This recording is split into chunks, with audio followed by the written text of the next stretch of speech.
In this video, I am joined by a fantastic panel, Dr. Dre, the family man. We're talking about Universal, Comcast, and Warner Brothers. These rumors have been circling now for, I don't know, maybe about a year now or so. It's getting pretty hot and heavy. We're going to talk about what that means for the studio side of things, but also the park side. It might affect the parks even more so. Up next on OG 55.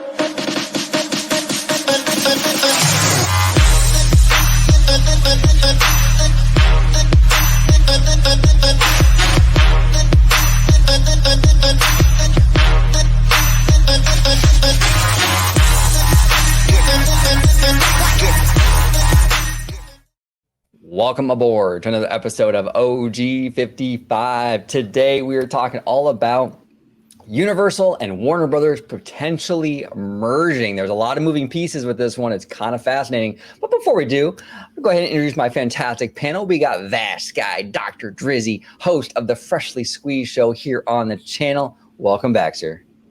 And I'm happy to be back. I unfortunately missed the season premiere. I'm sorry, not season premiere, what is it? Finale of Mandalorian. That discussion, I so wanted to be a part of it. But we got it on the channel. So if any of you folks want to see that, it is up there. But I'm happy to be back because, man, it's been a little while here. Everybody's been moving around. Everybody's been going place to place. So to have all three of us back, well, that's some good stuff there. And if anybody wants to go ahead and follow me, you can go do so right down there at Vash Sky. Just go ahead, type it in, and it should pop up for, as Christy Wistons McCarthy would say, for all the robust discussion right there. And if you want to see me, well, it's going to be on the channel you're watching right now, Orange Go 55. We have some amazing shows and programs. Like I just said, Story Geeks with Jay, where we covered all episodes of Mandalorian Season 3 as they came out. And we, talk about the stories that impact our lives from time to time. So that is awesome. We also have Citrus Corner, hosted by my dear brother down below, George, the original flavors of Orange Grove and Orange Nerd, where we talk about everything, C-suite and executive related. Yes. Hosted by the amazing Orange Grove 55 himself. And including my own show, Freshly Squeezed, your source for juice, news, and info, squeezed fresh, right from the Grove. Now, here's what's interesting, fellas. We have amazing shows in the works talking about all the things that have happened over the last week. So if any of you guys want to be in on that, we have a new Freshly Squeezed for you. We have, I'm sure, more Orange Go 55 and Citrus Corner shows going over all the drums in the RCID and Walt Disney World and all kinds of stuff, including Murphy the Dragon. Subscribe down below, guys. You do not want to miss an update. Hit that bell icon for notifications too, because it's coming fast and furious. Yes, absolutely. And I like that synergy, Fast and Furious, talking about Universal. That was good. That's right. Thank you. Do appreciate it. Perfectly intended for sure. And if there's any attraction that no fan wants to miss, it's Fast and the Furious Supercharged. Yeah, exactly. Oh, it's a must. It's a must see. It's a must do. Absolutely. And down below, we got Mr. Family Man 23, host of the Citrus Corner Show. Family Man, welcome back, sir. Thank you. Glad to be back, and glad to be back. All three of us on the show, as Mr. Vash Sky had mentioned. It's been a while, so it's got the band back together. That's right. Absolutely. Love it. But if you want to find me on my YouTube channel, Disney Family Man 23, and really quick, I just have to make a small announcement. I know for whoever is following that channel, there haven't been nothing produced to the Disney Family Man 23 channel. However, I am rebranding that channel for more in-park on location sort of videos. And the first video that's going to be coming out will be the final days of Disneyland's Splash Mountain. So when I come out to Disneyland in May, going to take some film, put a little video together, and that'll be the kickoff of the new branding for Disney Family Man 23. So please, folks, hang in there with me and get some new content going. But of course, you could also interact with me on Twitter at Disney George. Check out the podcast I'm part of, A Walk with Walt. And of course, you'll find me here on my home base channel with Orange Grove 55, with Citrus Corner, with all that sweet, juicy, but sometimes sticky Disney news and info. Pay attention, it's Joe time. Yes. All right, let's dive right in. So we're going to kind of break this up into two sections. We're going to talk about what a potential Comcast Universal merger with WB would mean for the studio, and then we'll also talk about the park. So there's two elements here with this story. I'm going to go ahead and share your screen, Mr. Vast Guy. And if you want to go ahead and set the table, we'll get the party started. Yes, so this was a very interesting set of events over the week in media, as one can probably surmise, with all kinds of personalities and big names behind the scenes getting axed, canned, leaving, transferring, whatever it is. It's been quite interesting, but this here comes from Variety here. Shell-shocked how a interpersonal relationship scandal, big egos, and Putin led to Jeff Shell's sudden no payout exit from NBC Universal. It's a fascinating kind of article right here. As you can see, I think it's 14 minutes in this kind of playback here to actually read it. So it's quite a meaty article. But what it basically details is Jeff Shell, the CEO of NBC Universal. Well, he was, I guess, caught to have an extramarital affair with an anchor from Abu Dhabi, of all places. And that creates kind of this a conflict of interest, let's say, because I guess her contract was going to be up for either negotiation or renewal, and there were rumblings suggesting that she wasn't going to be renewed. So she comes out publicly against the company with this relationship that she had with Jeff Shell and has aired out all this dirty laundry. The timing is very, very interesting, as noted several times in the articles regarding this whole thing. But for right now, it actually talks about how, well, there might have been a deal behind the scenes being arranged to actually merge the companies of Warner Bros. Discovery and Comcast or NBC Universal. It says right here, quote, "It just seems too convenient for this to happen so fast," end quote, says one top deal maker who is close to Shell. Quote, "Obviously, there's been some talk about Warner Bros. Discovery and Comcast combining in some fashion. And there was this question of who would run the whole thing, Jeff or Warner Bros. Discovery CEO David Zaslav. This clears the way for it because it becomes very, very simple. Actually, it doesn't become simple. It becomes far more thorny, let's say. But it's interesting because this, I think, is the first kind of acknowledgement from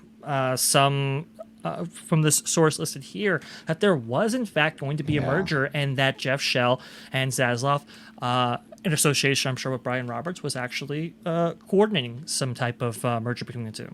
Yeah, this is interesting stuff. You know, we've heard a lot about like over the past, I would say about like the past year or so, we've heard a lot of rumblings about there's been like whispers that Warner Brothers and Comcast are talking about possibly merging. Now, we've speculated on this channel and had even conversations on the phone about, like, what would that mean, right? Because you look at a company like Comcast Universal, massive company. They're in the broadband and cable business, and then they have this massive studio with Universal and all the theme parks, and they're going to merge that with another behemoth, Warner Brothers, right?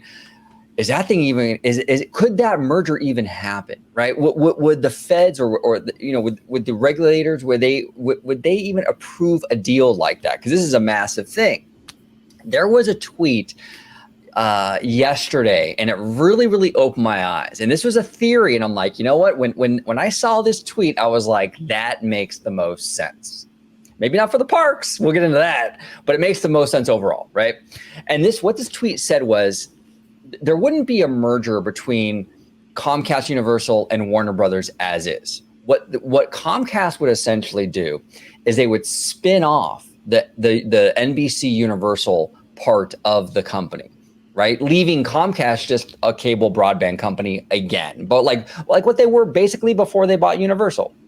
So they would spin off NBC Universal and sell that spun off NBC Universal to Warner Brothers, right? Now, Brian Roberts, who's currently CEO of Comcast, he would maintain control of Comcast. Now, that's significant because, well, it's a family business for Mr. Roberts. So it makes sense that he wouldn't give away his dad's business to Warner Brothers. Okay, if he's going to sell, he would sell the Universal stuff, which is not personally connected to him, and he would keep the Comcast end of it. And this would also make it easier for the regulatory approval, because now you have two studios similar to like the Fox and Disney deal. Still, hurdles for sure, but far less hurdles than if you included the Comcast element in that equation. So this is interesting. That's an interesting theory. If Brian Roberts spins off Universal, sells it to Warner Brothers, we'll talk studio first. Dre, what are your thoughts on that deal? Do you think it could even happen? Do you like the idea from a studio perspective of like what kind of content they might be able to house? Maybe you don't like it. What are your thoughts on that? And then we'll go to George down below.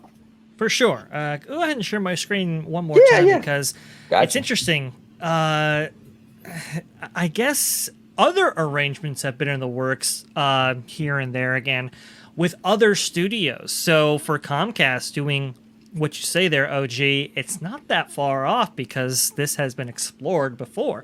For example, an industry source says that when Comcast's Brian Roberts engaged in merger talks with Paramount Global chairwoman Sherry Redstone in 2021, he offered to put Paramount president and CEO Bob Bakish in charge of the combined companies, though Roberts would have ultimate control. In 2022, Roberts explored a merger of NBC Universal with the gaming company Electronic Arts that would have put EA CEO Andrew Wilson in charge.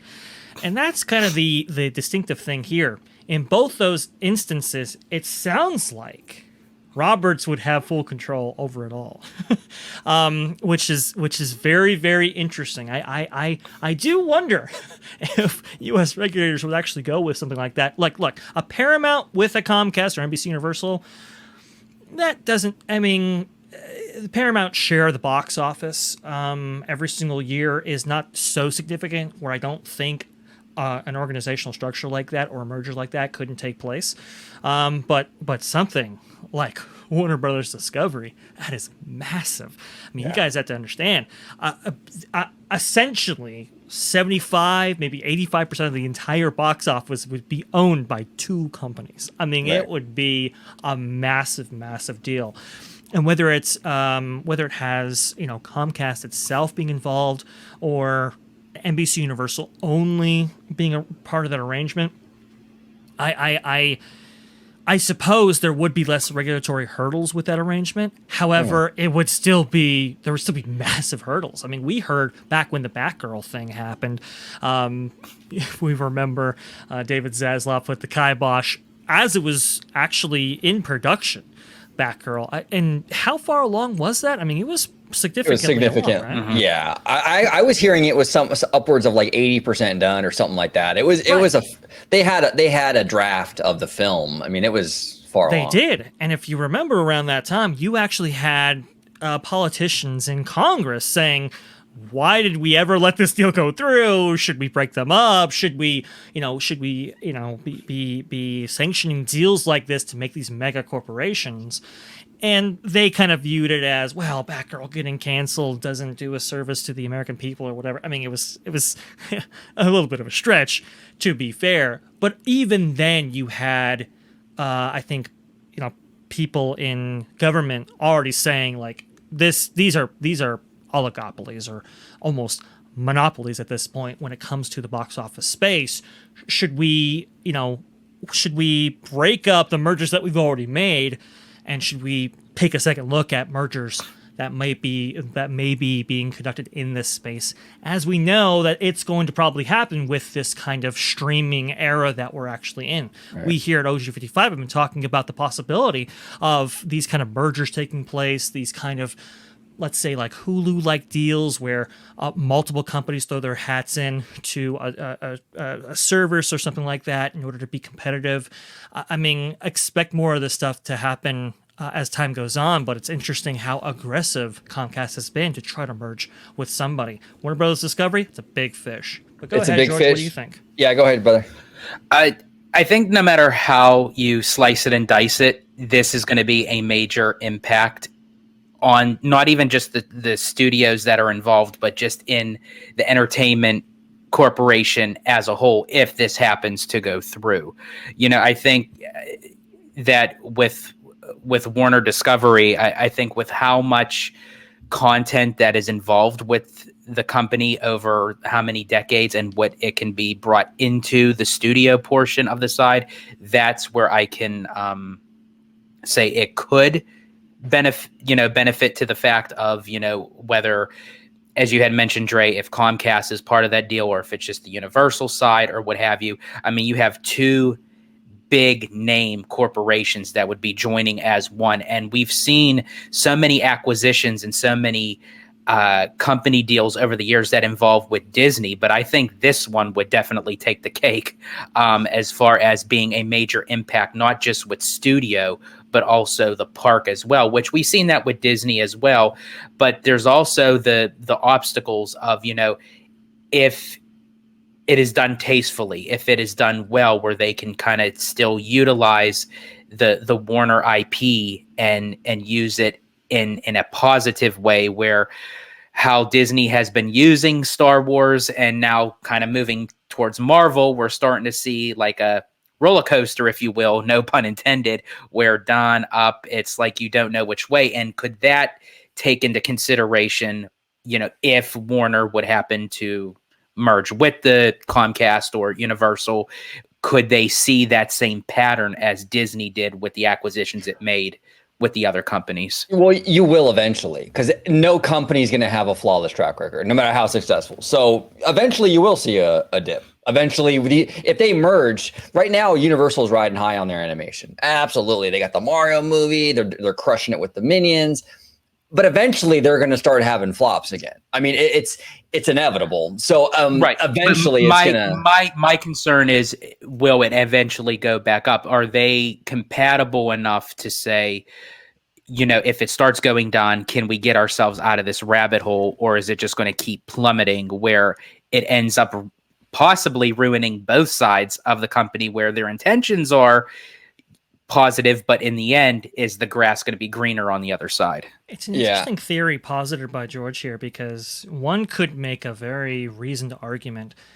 Have we gotten necessarily better content from these mergers and acquisitions that have actually taken place? Think about DreamWorks, let's say, with NBCUniversal, right? Right.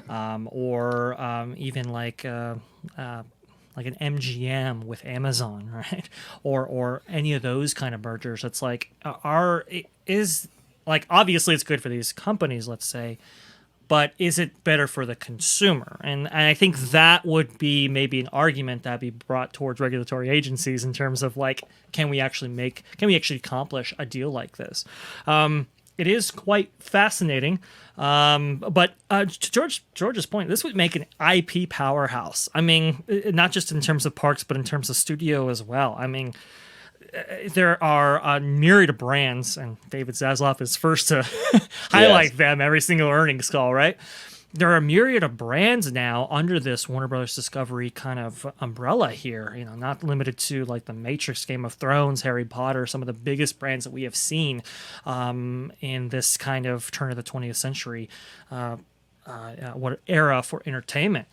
To now, to the possibility of them kind of merging with, NBC Universal, who is doing like Fast and Furious, Jurassic Park or World or whatever.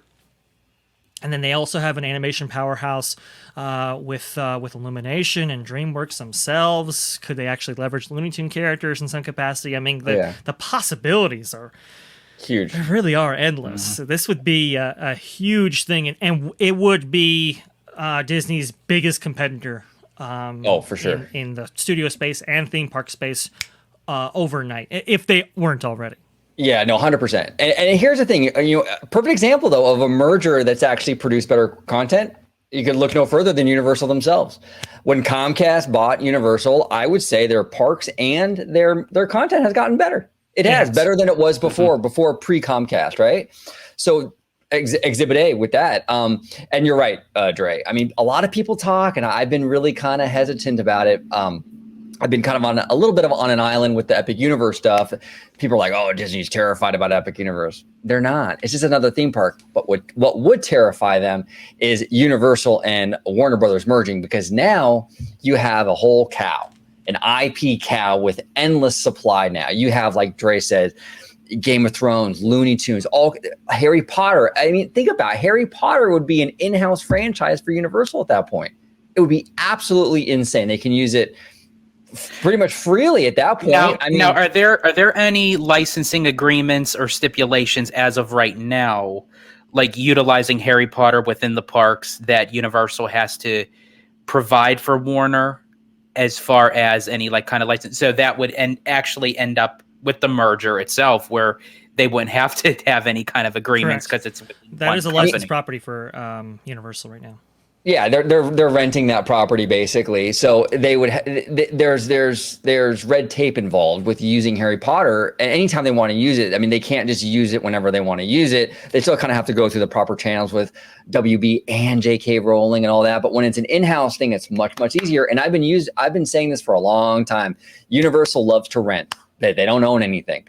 Even the big movie they got right now, Super Mario Brothers, it's not even theirs really. It's Nintendo. Mm-hmm. They got to get some in-house stuff. WB would bring that in. So I think it would be phenomenal for them. Absolutely.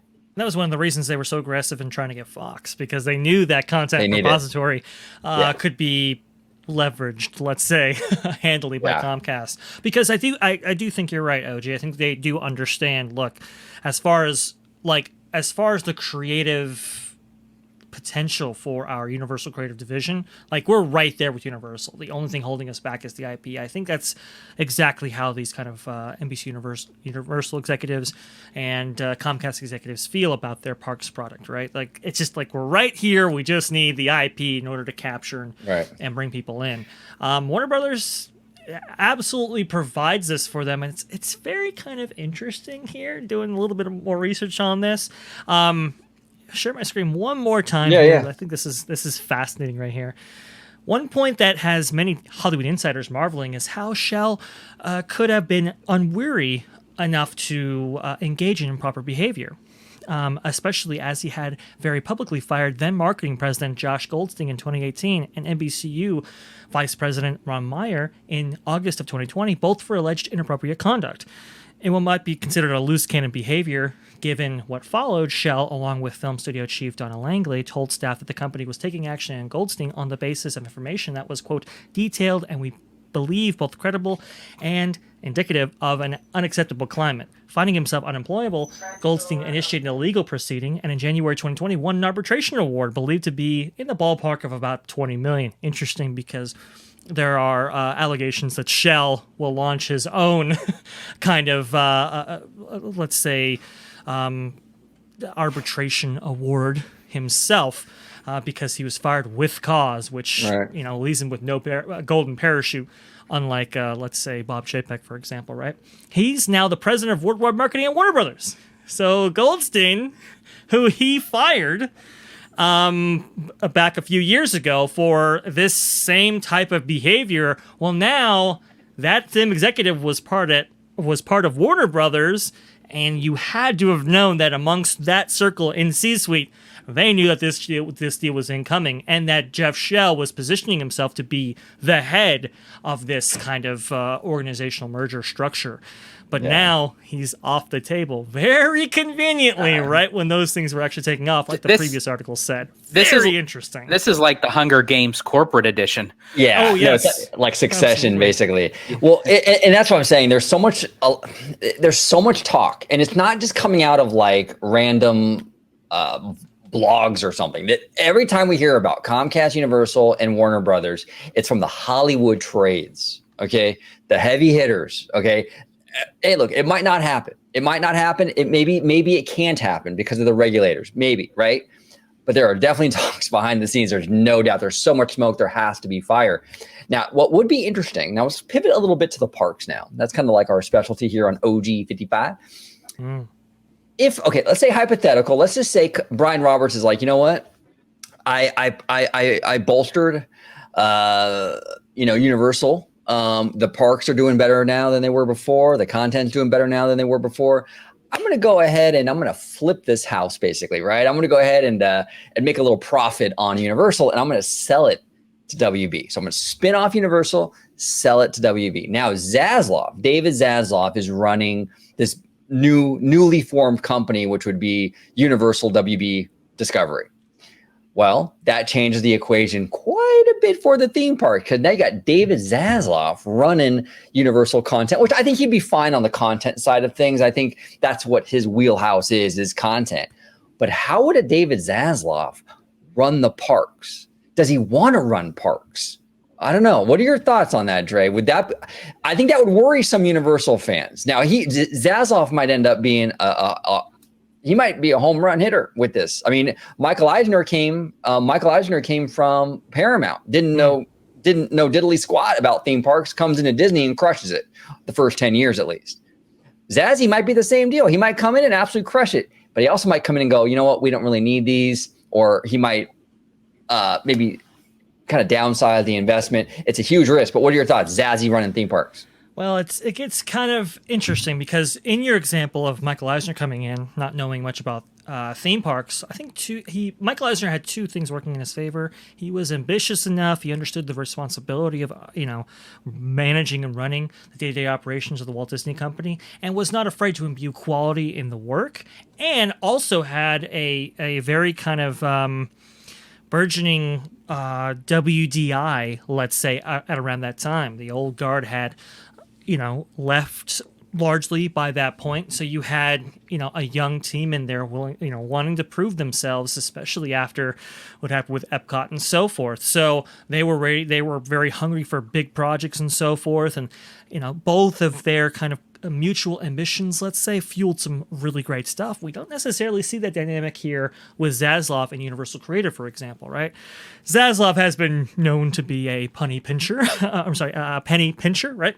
Yeah. Sorry, I don't even know what I said there. I think John Campea refers to it as the axe of Zaslav, right? Yeah, the axe of Zaslav, right? This guy is not, known for spending lavish amounts on projects, right? So that's one. But two, remember, Universal Creative had quite an exodus recently from senior leadership and down below right there. So, what does that mean? You kind of want to foster some good leadership there and people who really believe in that division of the organization. I'm not sure Zaslav is necessarily that guy right there. So I think for Universal fans, I think they should be very weary of a David Zaslav type figure owning and running, let's say, Universal Creative projects. However, with new IP comes amazing creativity, right? It just opens the floodgates to all kinds of stuff. But I don't know. Brian Roberts, from what I understand, he is a theme park guy. He loves the theme park business, which is why Universal through Comcast has been so aggressive at kind of growing the business in multiple areas, right? We're hearing they're going to be starting up some parks overseas. We're hearing a new park in Texas, new venture in Vegas, and so forth. We have a third theme park in Florida. They have been so aggressive because they really believe in that side of the business, and I just don't think Brian Roberts is going to let that one go outside of his control. But it's a very interesting prospect. We'll see. Yeah, We'll see what happens. You'd be surprised, I think, with these guys. These are money guys. And I'm not sure Brian Roberts is passionate about the parks because it's like he's like us. I think he's more like, wow, this is a cash cow. But if he can make money on it another way, which like selling it, he might be open to that. We'll see. But he's definitely not selling. But how willing would Zaslav be willing to pay for something like that? Right. Maybe he's not interested in this. Maybe that's the he's thing, not. Right. Right. Brian Roberts is probably going to want a pretty penny for that. I don't think Zaslav's willing to give that up. Well, and then if let's say, and this is where it gets real messy too, right? Like let's say Robert sells Universal the studio to Warner. Zazie says, okay, I'll take your studio, but I don't want the parks. Well, does Roberts then sell the parks to a different company? And then now you have a real mess. See, this is why during this merger and acquisition period, I would stipulate, if I was a Comcast, let's say, if I was Brian Roberts, right? The combined theme park assets, essentially they have right of first refusal kind of thing, right? Where you ensure that those rights go with them. Kind of tricky because Warner Brothers obviously has an outstanding deal with Six Flags for the use of its characters, intellectual properties, and so forth, right? But Salim Basoul, if he's going over the prospect of selling the land out and underneath some of these parks just to get cash flow, I'm sure he'd be open for the possibility of a buyout back for those characters. And if you do have that, I mean, who knows what the possibilities would actually be in that case. But what I would do is, as part of this merger and acquisition period, not the studio rights. Studio rights are with this kind of new organization, right? But the theme park rights specifically, those get handed over to Comcast, who probably retains the rights to the theme parks as well. What do you think, George? How do you think this would impact Universal Parks if say, Warner Brothers was running the show? Or do you think that wouldn't happen? Or So it's really tough to say because it can kind of go either way. I think it depends on the individual of how hungry they are for it, if they are interested, and what they are willing to put in within themselves within that division of the company. For instance, like OG, you had mentioned about Michael Eisner. He had that drive. He was hungry for it. He came from Paramount Pictures, but he put forth into every aspect of the company at that time. But also for that sake, he had Frank Wells by his side. I think that's where when you have like a company duo where you can kind of have one over the other and they kind of did it together. And then from Wells' unfortunate death, that's when it kind of was like the death of Eisner in a sense within as the CEO of the company. And I think this is where I think a lot of the CEOs of running these divisions, because they are focused on not just one aspect of a company, but the company as a whole. Right. So then you could have someone, just to say, like Chapek, who was chairman of Parks, but then when he became CEO and still had the overall aspects of the parks, nothing really came of it. So one can argue to say if they didn't have anything to do with parks or they don't have the experience or what have you, that doesn't necessarily mean they wouldn't qualify to be successful. It more so for me, it goes by, are they driven to want to run it? Or in the aspect of, is Comcast Universal going to be willing to let it go and give WB that full control? I personally think just keep it at Comcast Universal. They already kind of have their plan set in motion for everything that Vash had mentioned with the park in Texas, going overseas, third theme park in Orlando, expanding Hollywood's Universal Studios. So I think they know that way. And I think to kind of throw a monkey wrench in there at the peak when they are like just coming out of their shell as a theme park entertainment giant, that they were always number two in a sense when it came to Disney. And now they're butting heads, they're moving up the ladder. And I don't think they're going to risk it in the aspect of giving that full control over to WB. Yeah, but I can see the business argument though. You sell at your peak though. You sell when it's hot. You don't sell when you're at your low point, So that's an interesting thing too. Also, the thing with Zaslav, we don't know anything about the quality of what he does, even with the studio side, because everything that's being released right now, as great as all this stuff is that you're seeing with like House of Dragon and whatnot on Max, it's not really a Zazie product. This stuff was in the pipeline before Zazie took over. We talk a lot about residual stuff, like even when we talk about the political messaging and Disney content. That's like that stuff is gonna even though Disney is depoliticizing, you're gonna have that residual content for years to come while it works its way through the pipeline. There hasn't been a start to finish Zaslav project that we can say, oh, that's his style. We just don't know. We have no evidence. So we don't know if his stuff is going to be any good, if it's going to be bad. And the parks are even a bigger question mark. Which is why I was particularly shocked that Jeff Shell was actually let go, because it seemed by all accounts that he was doing a fantastic job running the NBC Universal division. Yes. Universal is poised to have one of its best years ever at the box office this year. So, like you said, OG, some of these things take time to actually come into focus and to fruition, right? Well, now we were starting to see the fruits of Jeff's efforts. With the studio content, but also with Peacock and so forth. And they were on kind of an upward trajectory. Now with him out, really kind of raises questions. Ooh, is the new guy coming into this space, even if there isn't a merger between NBC Universal and Warner Bros. Discovery, what might that look like now without Jeff Shell there? That's a very interesting thing. A lot of people are talking about, who was it? It was, let's see, it was... Brian Roberts' right-hand man. It was, I believe his name is Kavanaugh. Kavanaugh, that's correct. Yeah, and supposedly Brian Roberts loves this guy, but he's like a money guy, though, right? Wasn't he like CFO? Yeah, he's an accountant. Yeah, I believe he is a CFO currently. So now his responsibilities go with him. You know, how does that change?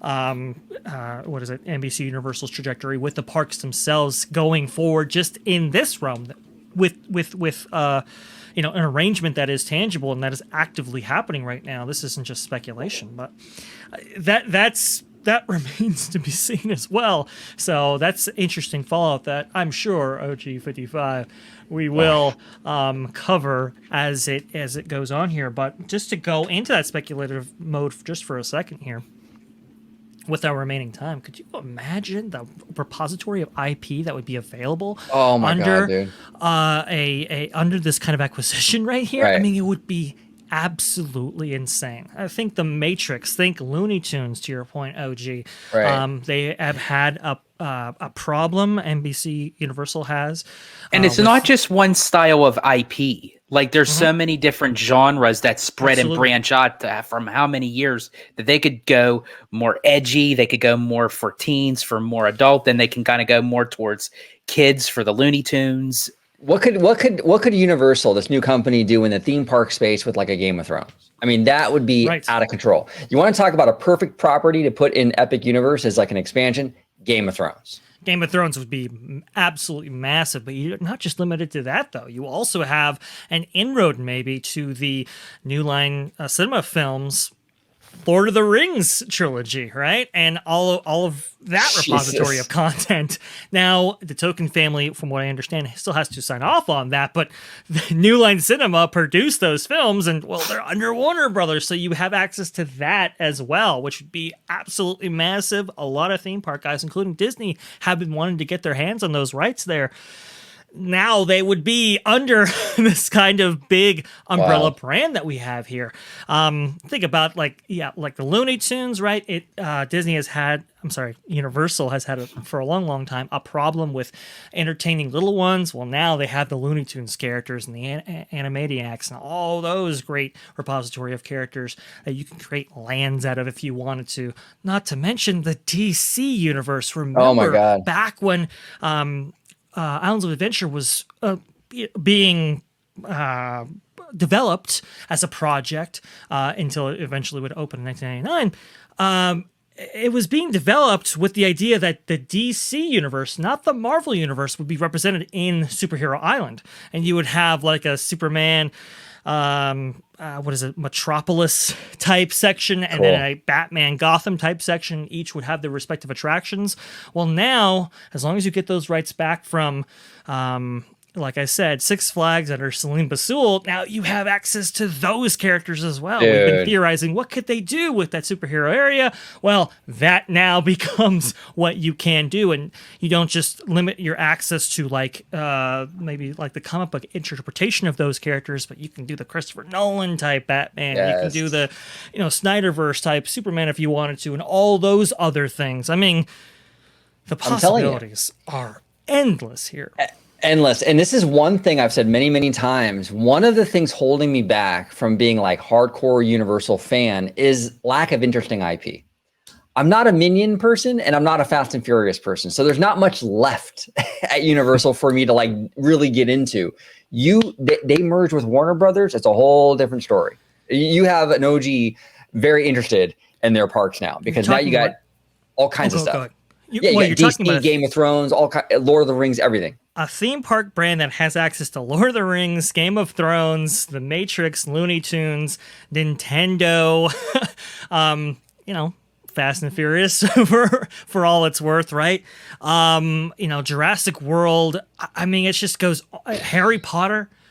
And now that's not a licensed piece. Now it's under one umbrella organization. I mean, it just goes on. And Pokemon potentially. Oh that's my what God. we're hearing. Zelda. I mean, this. It'd be huge. It would be massive. It's the only thing holding really the NBCUniversal product back, and now That's you it. would have all that content there. And not only would I welcome that just for Universal, because as much as I said, I've put out a tweet, on Twitter, and I had mentioned to the fact I'm a diehard Disney fan. Disney is within my core. It'll always be that. But I still enjoy and I love the aspects of Universal. So they add this, it would drive me to go to their parks more. Correct. Yeah. So I would have Universal and Disney, and also that can kind of somewhat benefit Disney only in the aspects that it lights a fire underneath them to say, Right. whoa, you know what? Okay, now we got some real hardcore competition. Let's invest more into our park. So essentially it benefits both sides of the spectrum. Yeah, and this isn't just real quick before we close it out. We have a hard stop pretty soon, but Of course. this isn't just like Wall Street guys, like wish casting. This is like you're seeing Hollywood trades talking about. There's actually talks behind the scenes, and the Jeff Shell thing is part of that whole deal making process. I mean, there is a lot of smoke here. There is definitely something afoot. We'll see. Now, that doesn't mean it's going to happen. I mean, they could talk all day. It doesn't mean that's going to happen. Even if they come to an agreement, it might not happen because of the regulatory process and all that. But this story is far from over. I think we're going to hear a lot more about this. There's too much chatter out there from the Hollywood trades for this to be a nothing burger. There's just no way. But something is happening here, and Yeah. it might have the potential to change the entertainment landscape forever because of it. yeah, The balls are rolling, and unfortunately, they're not mine. So. Yeah, yeah, exactly. But they are going to hit. Yeah, exactly. But they are going to go to the wall, ball to the wall. But we're going to go ahead and close this discussion out. Mr. Vash Sky, Dr. Dre, if you could let everybody home know where they can find you on social media, sir. The best place to find me is going to be at Bash Sky on Twitter. It's right down there. Just go ahead, type it in, and it should pop up for, as Christine Wissens McCarthy would say, for all the Robust. discussion right there. And if you want to see me, it's going to be on the channel you're watching right now at Orange Go 55, which, like I said, folks, you want to subscribe down below to this channel because we have some just amazing videos planned here. We've got some amazing guests that'll be joining us in some of these videos. You do not want to miss it, folks. So hit that subscribe button, hit that notification bell, and there you can also see my show Freshly Squeezed, which we should be recording very, very soon. Yes. Your source for juice, news, and info, squeezed fresh, right from the Grove. Very much. And just so everyone's aware, that Freshly Squeezed show is going to be an absolute banger. It's going to be about the Phantasmic Dragon. It's going to be tight. Great show coming up soon. We'll keep you guys posted at home, but keep those notifications on so you can be first to check it out when it does drop. Down below, Mr. Family Man 23. If you could let everybody home know where they could find you on social media, sir. Absolutely. You can find me on my YouTube channel, Disney Family Man 23. You can interact with me on Twitter at Disney George. You could also find me on the podcast, A Walk with Walt. And of course, you'll find me here on my home base with Orange Grove 55 with Citrus Corner with all that sweet, juicy, but sometimes sticky Disney news and info. So there you go. Before we close it out, is the Walk with Walt, when you guys do the podcast, do you do this? No, because unfortunately, because it's only audio, so they can't really see us. You can't really see the fingers. A Walk with Walt, it just makes sense, right? But you know what? I think when I plug it in here, I think I'll add that in there, OG. Right. Yeah. I mean, come on, you got it. We have the 55, we got the sticky, Walk with Walt. Walk with Walt. There you go. Thank you all so much for watching. Comment down below, and as always, have a wonderful